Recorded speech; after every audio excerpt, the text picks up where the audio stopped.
There is new research being done, gathering attorneys' opinions about psychological evaluations used in immigration proceedings and how it's presented to them and the court. And the findings from this research will be used to put together a set of guidelines that psychologists can use in these evaluations. Get ready to dive in with Dr. Andrew Rasmussen. Welcome to the Law Firm Owner Podcast, powered by Velocity Work. This is the work that creates velocity. Welcome to the Law Firm Owner Podcast, everyone. I am Melissa Shanahan, your host, and I'm glad to be here this week with Dr. Andrew Rasmussen. Andrew, thank you so much for coming on the show. Thanks for having me. I am looking forward to today's conversation.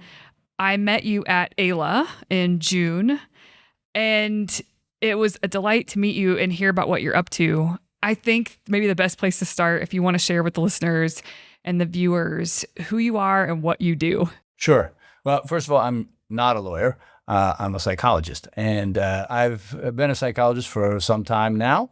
My sort of home is at Fordham University, where I'm in the psych department, and where I do some training of clinical psych students in forensic psychology as it relates to the immigration law system. I've done psych evals for immigration law settings now, immigration proceedings now for a long time, maybe 20 years.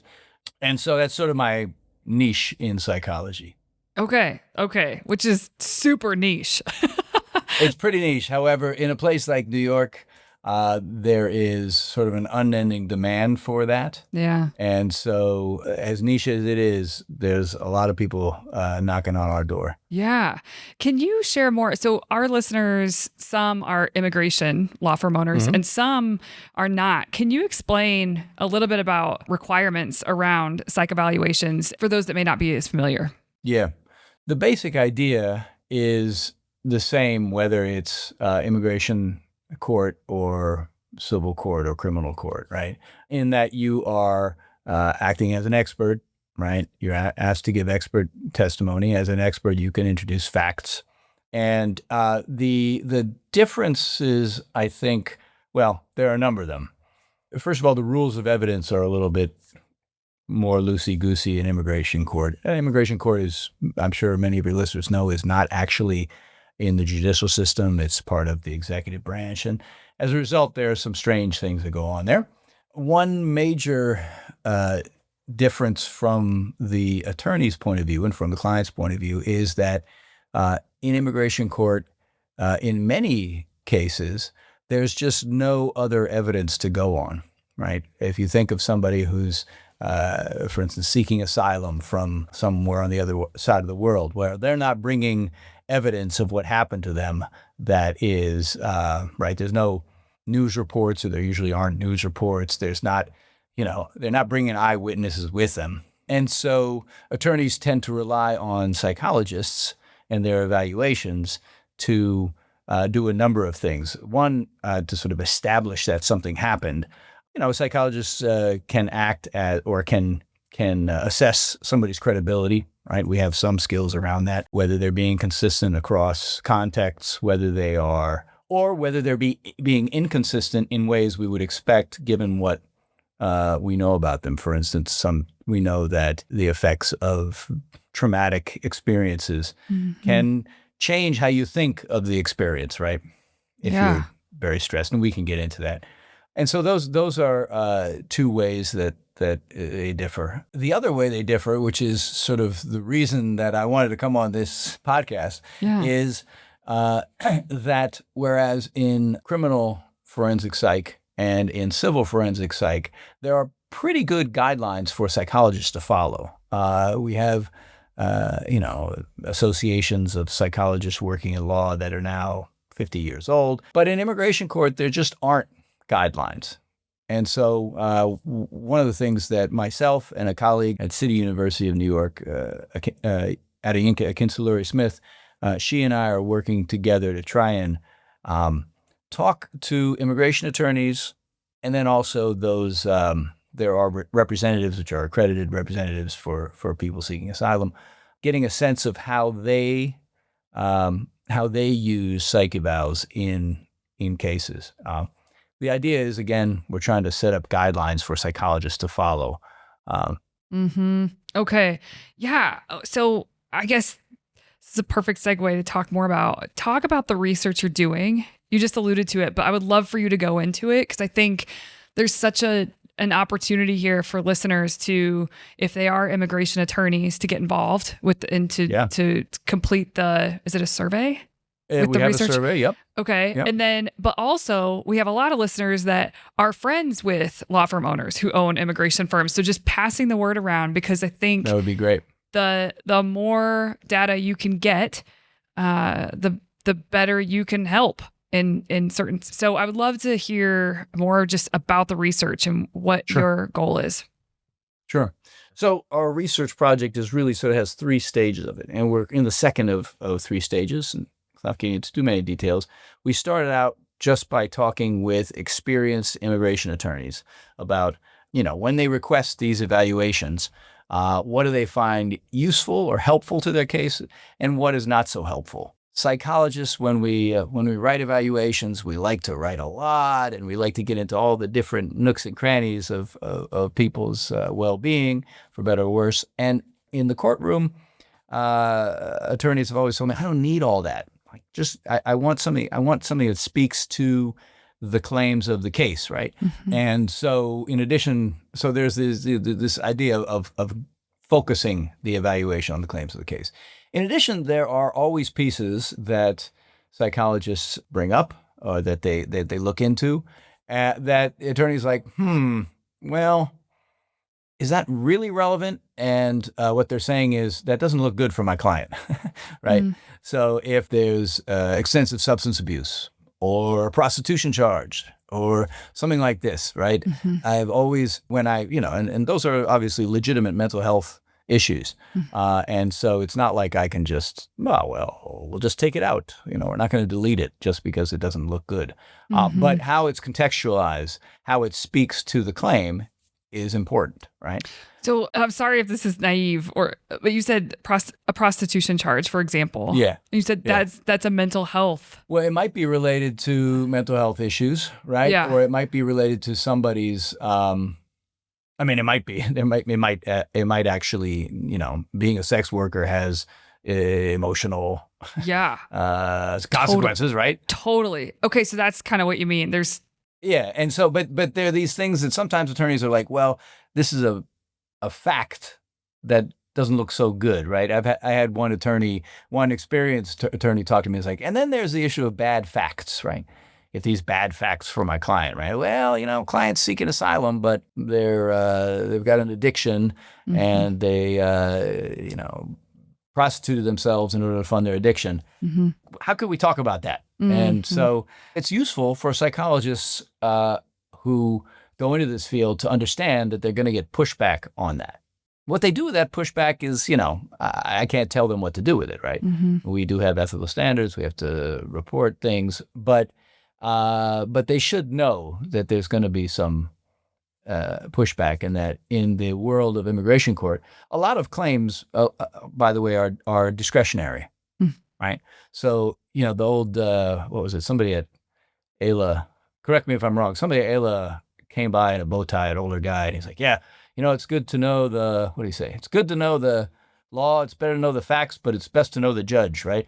And judges really make a difference in immigration court. Of course, they always make a difference, but in immigration court, there was a study, it was maybe 5-10 years ago, of immigration judges and whether people who were applying for asylum got their claim or not.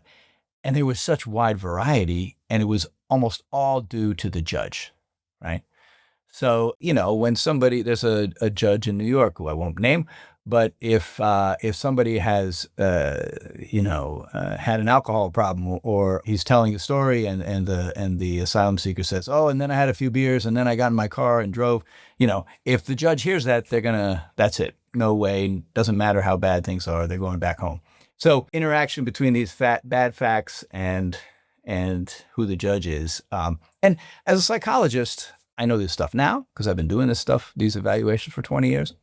But when we train clinical psychologists to do evaluations, they don't consider sort of the legal context of things. And so that's what the study is really about. Yeah. What kinds of things do you ask in the survey? An overall framework of the survey is things that are helpful and things that are not helpful. And we have the sort of helpful, not helpful slider, which you can say, okay, yeah, this is really helpful. This is only a little helpful. This is neutral, right? And we have different elements of the survey there. So, and we do it in two ways. One, we ask in general, something like, let me see if I can think of an item off the top of my head.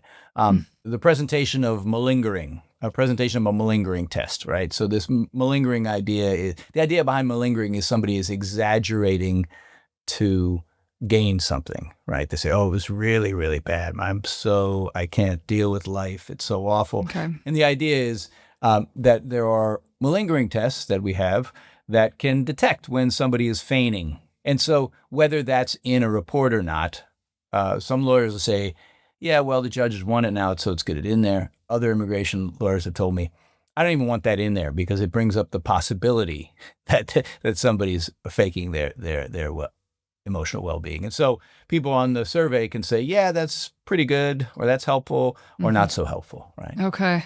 We then present some cases.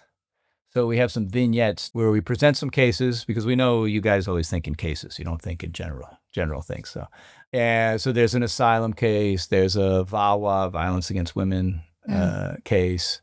There's a trafficking case in there. And then we ask specific things about that, right? The trafficking case, for instance, she was arrested for prostitution. Is that helpful in this case? Is that not so helpful in this case? We expect most people to say not helpful, but the presentation of it, how it's presented in the vignette, is what we're looking at as well. Okay. Yeah. Will you say a little more about how this informs how you teach? At a sort of very basic level, because psychology grad students aren't coming in with a law degree. And I have had one or two actually come in with a law degree, but those folks aside, and no one else knows about the law. Yeah. And so at a very basic level, it's just informing them that lawyers are what matters for an attorney is different than what matters in terms of the standards for when something is a fact and when it's not a fact anymore, right? And then the other issue is that psychologists, when they do an evaluation, are trying to. They're usually thinking, okay, let me get the good, bad, and the ugly about this person in order to work up a treatment plan for them. Forensic settings, very different. We may want to put a treatment plan or suggestions of a treatment plan towards the end of a forensic report, but you're not getting a treatment plan in this particular forensic setting, right? Mm-hmm. You're getting really an evaluation of credibility.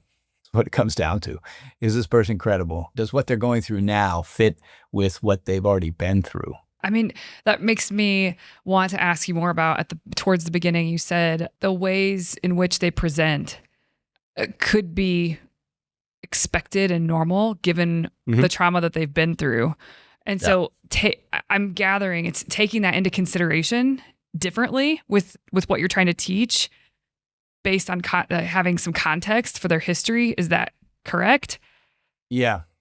And indeed, we started out this project by talking to a bunch of supervisors and a couple people who were pro bono counsel and some law school clinic supervisors about what in these psychological reports was helpful, what was not helpful, and a few other things. Universally, they mentioned, because so many of our clients have gone through something bad, we want to know about what that bad thing has done to them now, right? Mm-hmm. And has done to their memory. Not only whether they remember all the details of what's happened, but also things like the chronology, right? You can have all the details, but have them out of order, right? And because judges and, of course, the ICE lawyers are really attuned to the consistency of stories, and because the records that you do have, the evidence you do have in these cases is from things like Customs and Border Patrol records, and for kids who come across, it's Office of Refugee Resettlement records. And sometimes those records will say something that's out of sync with what the person is testifying to in court. Mhm. And so what a lot of attorneys talked about was, well, when psychologists talk about trauma and the effects of trauma, which most people who are using these sorts of claims have, there needs to be some explanation about how that may have affected their memory. Yeah. It's almost Right. like if it's not taken into consideration, I know I'm not speaking very academically here, but I was going to say if it's not taken into consideration, they're sort of screwed. The process is that That they're completely. Yeah, yeah. And so what was running through my head is that you're a researcher. And so I imagine that as a scientist of sorts, that you are really looking to get to the truth of things and through the work that you're doing. And is there at all a part, is that just that trumps, that's your driving, that's your North Star? Or is your North Star something else with this research? This research is very applied in that it's really trying to get a well-researched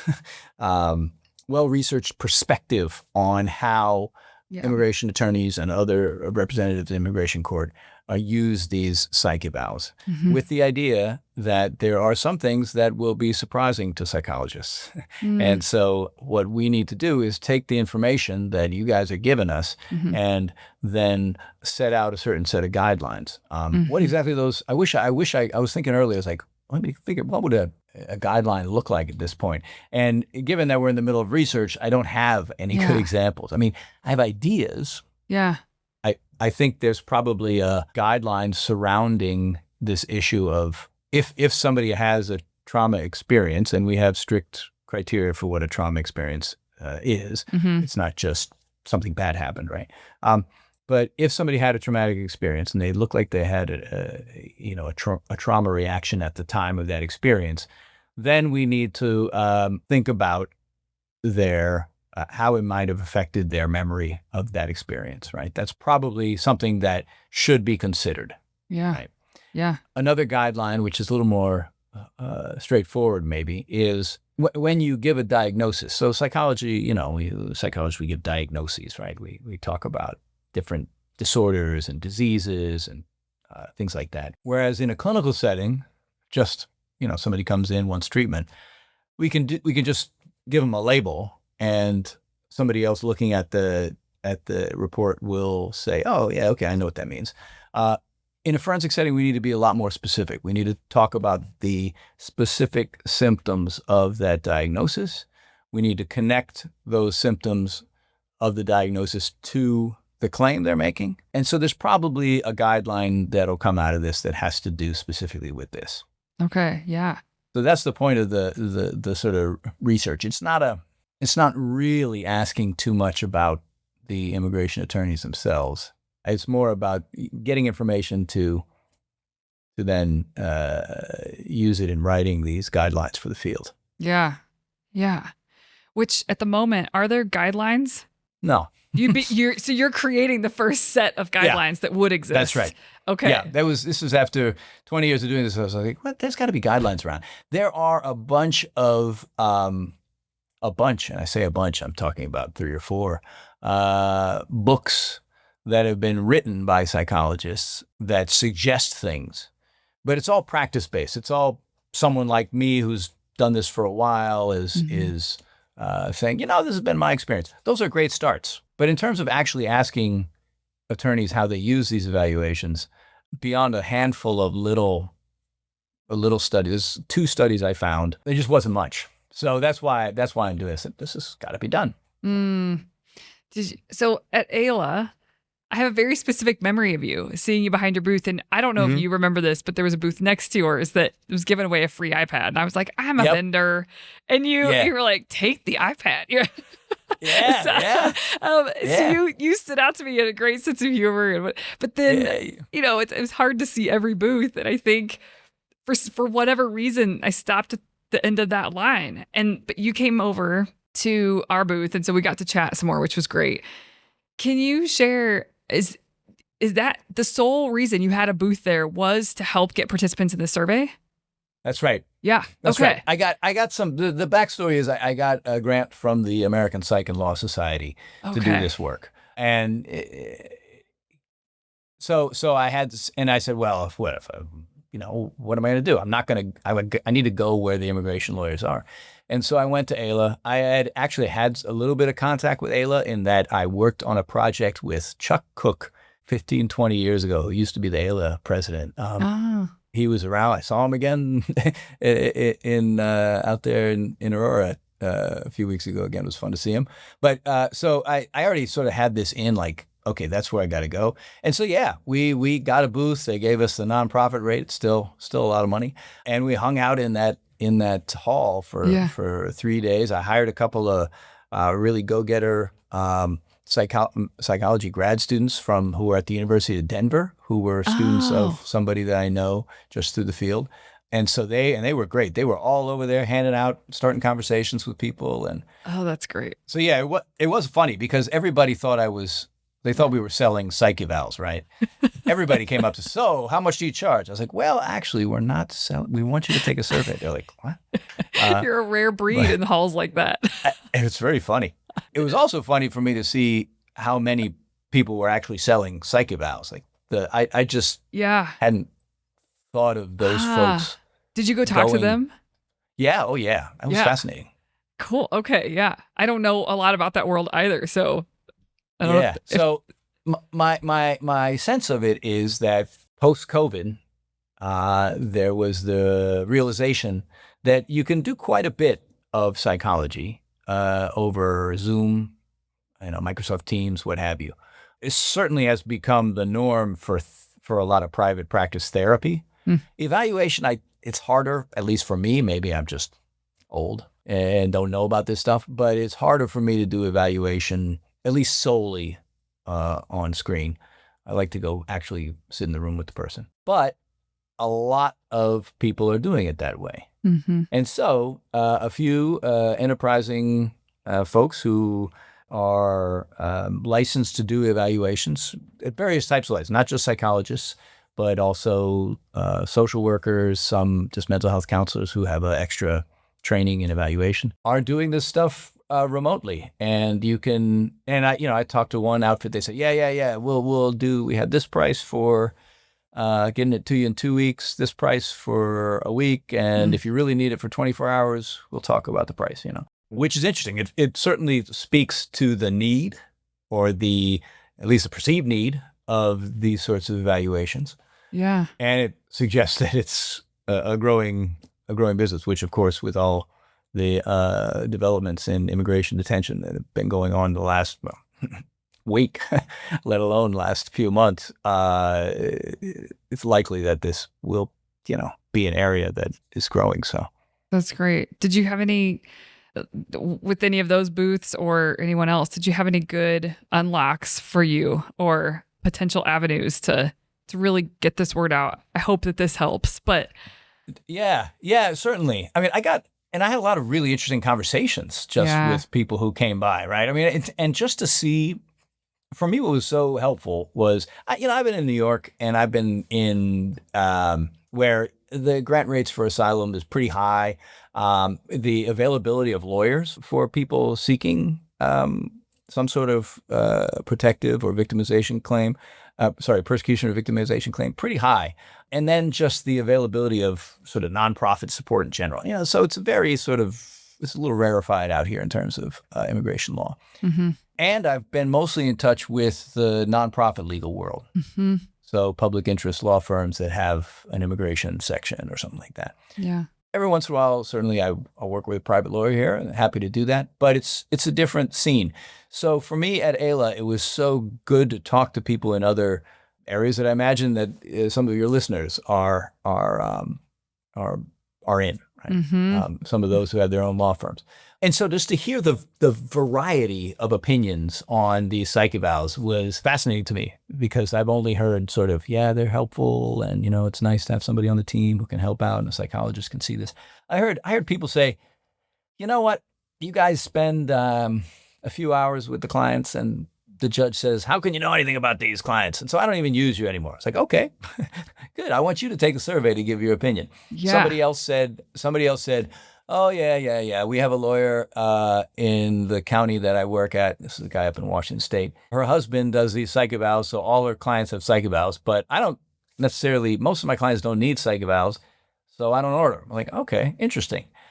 A private lawyer said to me, look, you really need to improve those psych evals, because they just say something and there's no connection between how the person is behaving and their claim, and come on, what are you doing? I was like, I'm trying to help. Yeah. So there was a real wide variety. So that was good to good to talk to people about that. When did you start this research? Well, the survey, which I'm trying to get people to join, started, I guess, beginning of June. Okay. Maybe it was May. Are you going to run it for a certain length of time, or till you get a certain number of responses? We'd love to get up to 350, and we're about 110 now. Okay. So we'd love to get more people. Yeah. We got a big bump from Ayla, which was great. Good. But we'd love to do. What we're trying to do is we're sort of focusing on different areas of the country. I mean, we want anybody, anytime. But we start off with a big push in the Northeast, right? Then we move to the Southwest, and now we're starting in the Northwest, and we're going to get to mountain states and the Midwest then. So if people are out there and they say, I haven't heard of you guys, hopefully you'll hear from us soon. We've got lists of organizations which do these sorts of claims. We've got lists, individual attorneys, which we're doing. Our main challenge, though, is that we are at this point limited to, other than the Ayla conference, we're limited to emails, which everybody gets a hell of a lot of emails. And when you get them, it's easy to say, yeah, right. When am I going to do that? Nope. Right. So we've had more luck on LinkedIn. We've got a LinkedIn account. It's just psychological evaluations and immigration proceedings. And you can look us up, and, and I'll send you a message soon. Absolutely. We'll link to that page. As also, how long, best case scenario, when do you think you'd have guidelines published? My goal is spring 2026. So next spring. Okay. Yeah. So yeah, next year. That's great. That's the idea. Yeah, that's the idea. So what we do is the study, as I said, started off with these qualitative interviews with supervisors, really to help. What are the main issues? What are the things you'd expect? And what are the things we want to ask about in the survey? And so we got those. We wrote survey items, little questions about them. We wrote this survey, which is, about 25 minutes. It's not small. And then and then the next phase, once we have the results, will be to do the analysis. And we'll go back to some of the folks that we originally consulted. And I'm also trying to connect with particularly some retired immigration judges to get their take on it. And hopefully we'll get them involved in the conversation winter time. Okay. And then write up the research and sort of put together a few guidelines. Yeah. Okay. That's great. Also, excuse my naivete. Once you write the guidelines, how do you get those to be formalized in a way that is recognized the way that? Yeah. Well, that's a whole other thing. Because this is funded by the American Psych and Law Society, they're sort of the first folks that I want to convince, Mm-hmm. right? So the first thing to do is to sort of publish the research and suggest a set of guidelines Mm-hmm. based on the research and based on the deliberative process with the sort of experienced supervisors and Mm-hmm. hopefully immigration judges. Getting them sort of accepted into the canon of forensic psychology is sort of another sort of administrative thing. Mm-hmm. So I think it's really a matter of sort of going to the association and making suggestions and all that. Mm-hmm. So anyway, but that's the idea. And so where that goes, a lot of guidelines in psychology are just sort of well-published research, and people look to them as guidelines. So Okay. That's good to know. How long does a survey take a lawyer to do? complete? Mm-hmm. It's about 25, 30 minutes. So it's Okay. not no time, which I realize is a barrier. We recognize that, and as a result, we have put in some incentives. Like everybody in that room at ALA, we have iPads, but what we do is we are if you complete the survey and you put in your email at the end, you get put into a raffle for, and we actually have a bunch of them. We have 10 MacBook Airs, 15 iPads, and then we have $100 gift certificates. So this is well funded, and we recognize that you're not going to be happy just with a $20 Amazon gift card. So we have a bunch there. So it's 125 prizes, Mm-hmm. So if we get a bunch of people in there, pretty good chance of people getting something. And it's a way just to acknowledge that, look, this is your time. We recognize that you could be doing something that's a lot more lucrative with your time than taking our survey. But we do want you to take it seriously and take time doing it. So Yeah. it can be done on your phone. It can be done on a computer. It can be done on an iPad, however you do that. Yeah, we could get it from you after the episode and put it in. We'll put it in the show notes for you. So we'll do the LinkedIn page, also the link directly to the survey. Is there Fantastic. any other links or resources or contact info that you want to share or think might be helpful? I can certainly share. We have a dedicated email for this project. Okay. If any of your listeners or anybody, again, puts their email at the end of the survey and checks a box, we will keep them updated with results when we've stopped collecting and when the guidelines are proposed. That's great. That is great. I was thinking, like a good psychologist, you would put in incentives in place for. Of course. Yes. Of course. But also, I have a hunch, and I don't know if you're coming across this or not, but it seems like the immigration lawyers that I get to have the privilege of being around, this is something they'd be interested in doing because of the results. And so I'm wondering if we could end on, what is your hope in completing this work? My hope for this, I've been doing these evaluations now for 20 years. And so I sort of had to learn through the years of sort of what was helpful and what was distracting. Sometimes through some pretty tough conversations with attorneys. Some attorneys say, "What are you doing saying this?" I was like, "Well, because that's what I'm trained to do." Mm-hmm. So my hope is that we can have the same level of sort of professional guidelines and professionalism immigration settings as we have in criminal forensic psych and in civil cases as well. Because in that field, the people who practice in that field are usually the psychologists, who act as experts in this field, usually have a sense of what they're doing, and they have a literature to draw on. They have professional associations to draw on in ways that for those of us who work in immigration court, we just don't have. So my goal is to create that level of professionalism in immigration settings and have the same thing as exists in criminal and civil courts. Okay. Yeah. Well, I'm glad you're doing it. Thanks for doing it.